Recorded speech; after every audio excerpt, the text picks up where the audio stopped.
Our next presenter is Professor Elton Skendaj. He is currently a visiting professor here at FIU teaching international relations courses.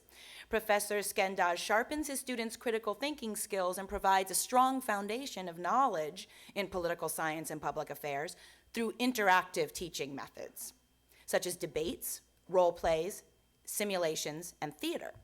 His teaching has been recognized by the Cornell Center for Teaching Excellence and the Knight Institute for Writing in the Disciplines, and I bring you Professor Skendaj. Thank you very much, and I'd like to recognize some of my students are here, and I'm very pleased, that they're here. Welcome, and thank you everybody for coming to this very quick blast. So I just want to. This is going to be an experiential exercise. So you are all going to work in small groups for very briefly to get a taste of what theater is, how theater can be used in the classroom. I just wanted to say that I've used this activity both in the classroom but also with NGOs and international organizations. And part of it is, and the picture here is from Augusto Boal. He's the founder of the Theater of the Press. He's a Brazilian playwright and social activist. So, right now, Theater of the Press is used around the world in all continents. And the beauty of it is because it's a game that allows people to think through social problems. It allows people to collaboratively work on how to transform them. And it has wide uses in the classrooms too. And today I'm only going to briefly kind of touch on one of them and give you an example where you experience it. Now, part of the reason why I use theater is because I'm often frustrated with kind of the lack of critical thinking that I often see in our schools and universities. Students and we all receive a lot of cultural messages and political messages that we do not interrogate. One of the key things, for instance, that I see in the US is often poverty is an individual thing. It's really, if you're poor, it's because you're not hardworking. It's your problem. So they don't often see the broader social issues around it. And that's a cultural issue because we live in a very individualistic society. The other thing is, at the school, we often find that students often feel disconnected from the various theories and explanations. In a traditional setting, you have the professor who acts as a sage on stage, a little bit like I am right now, and just tells everybody else, for an hour and a half, everything they think they need to know. And we know that after 15, 20 minutes, the students are going to start to doze off and kind of go on and do their own thing. So it's often not a very effective way to get students engaged. And I believe that they should be engaged with other theories and the issues that we want them to think about. And that's why I think global learning is a great idea that needs to be applied more. So what is Theater of the Press then? What does it do? The main thing that I think becomes apparent once you do it frequently is that the participants become a lot more aware about the structural forces of domination and oppression. And it could be, again, the systematic forces that kind of, make people remain poor. It could be sexism. It could be racism. There's a lot of issues that are often kind of overlooked. And when people talk about them, it's hard. It's different when you actually are trying to work through them versus when you just listen to somebody talk about them. The other thing is the students often increase their knowledge of the social problem as they act out. And finally, and this is, I think, I really need to test it more, and I believe I will test it in the future. Using theater actually increases the agency of the students, of the participant, because now they know that there is different ways on how they can tackle this issue. So it's going to be a big shift once we shift from increasing personal agency to increasing community agency. Often the communities can be conservative, and it's hard to do that.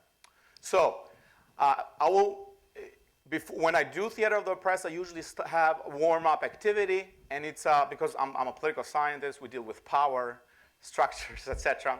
So, and the purpose of the rationale behind the warm-up activity is I want students to start thinking about how space is organized,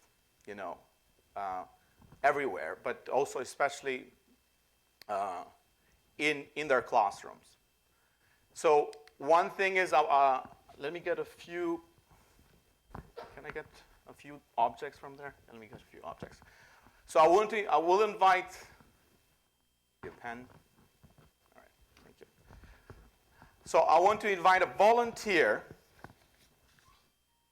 to come here and arrange the objects so that this pencil becomes the most powerful object among the papers and this thing. So just, I want a volunteer to come up and rearrange it. Please.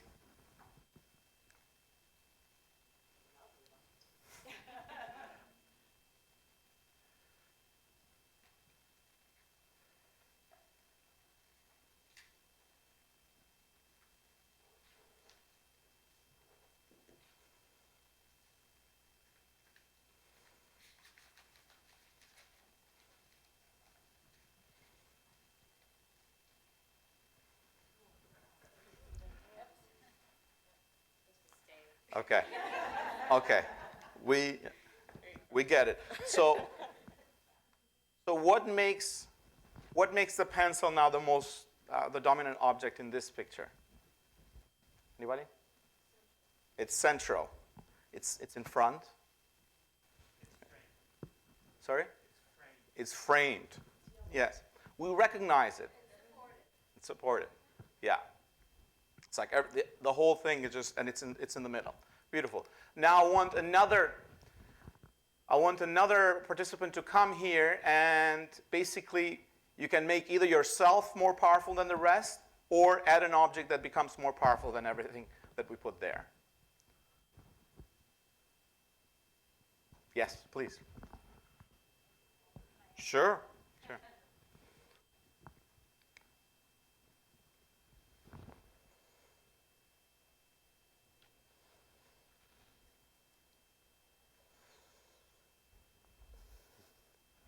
Okay. So do you want to talk briefly? What do you make now? I think that power is often very hidden. Okay. And I believe that the more you are not obvious, possibly the more power you may have. Okay. So you're thinking the thing that You may actually have, as we can tell when we have really horrible events occur, are very, subversive.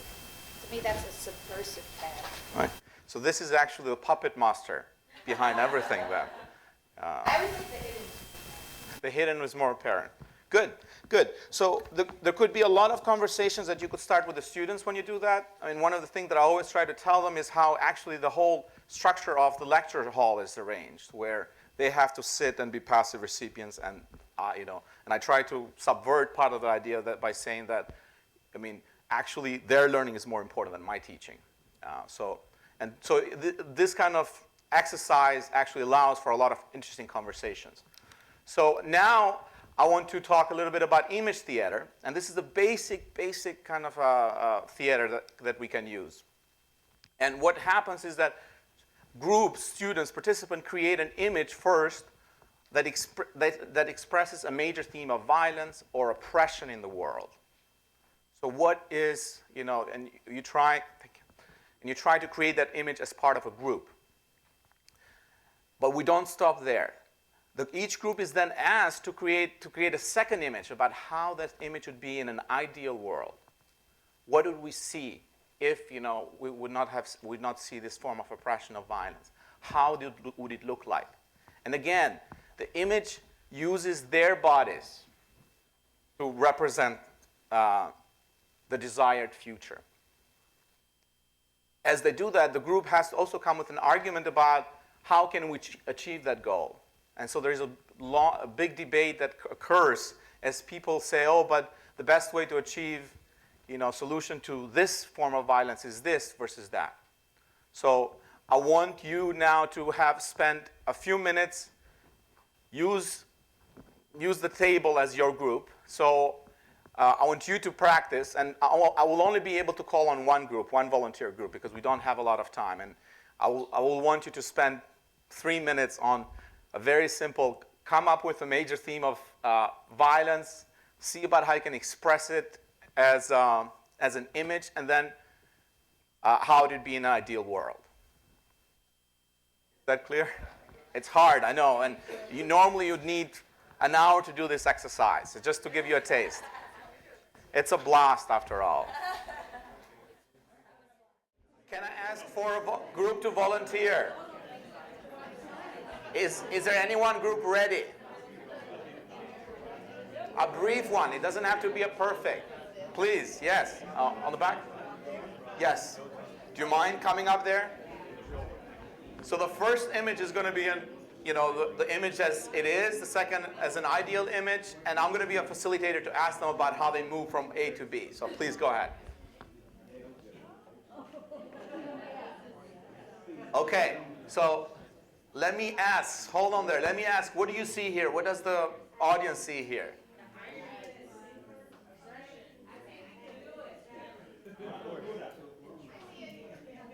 What do you see, sorry?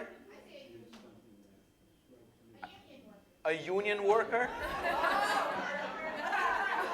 I see some fighting. I think they're angry. They're ready to fight. A barrier? Okay. So let's ask them now. What does this represent? We're ready. Anger and violence. Ready for violence. Okay. Okay. Okay. So this is represent anger and violence, and now the second one. And okay, that's great. Wait, I need to ask. What did you? So the second part. What did the audience see? Harmony, collaboration. How do you represent what the second image? Just as they said, collaboration, union, harmony. Okay. But not a dropping of strength. Okay. Exactly, Okay. strong collaboration. Okay. Excellent. Now we don't have time, but we have time. Thank you so much. You can sit. If we had more time, then we'd talk about what solutions and how can we get from A to B. And each group would have to come up with different ideas. In different types of theater, actually, other people can step up and say, I'm going to create a different image, and here's why. So there's multiple ways to use it, but the thing is, the images and kind of the theater sticks in students' memory. They like the fact that they are involved, and they like the fact that they start talking about solutions that they didn't think before. So thank you very much. Do you have questions? Okay, no. Yes. Okay. I just wanted you to say something about the kinds of organizations and institutions that you could use this beyond the classroom, because I know you yourself have used this for teacher training, unpack some of the dynamics of a school or an organization. So you could use it, actually, I've used this to train teachers, to train high school kids. I've used it in trainings with NGOs, international organizations. There's in community work you can use it. There's multiple. As you can see, you don't require a lot of prior knowledge to start working. A lot of people, what you'll find, even in privileged settings, a lot of people have been somewhat victims of domination. So they feel empowered to start talking about such stuff. So I think that the uses are multiple. We have to be intentional. We have to create a welcoming space in which people can participate. People should not be afraid to come and express their ideas in front of other people. But beyond that, I think it's really open-ended. And that's the thing that I love about the exercise. I wish we had time for more questions at this time, but that's part of the family reunion atmosphere. Sure. And that's also, many of you know that I'm constantly making those introductions. I'm sure that Professor Skendaj wouldn't mind if you contacted him with more ideas. Sure. Thank you. Thank you.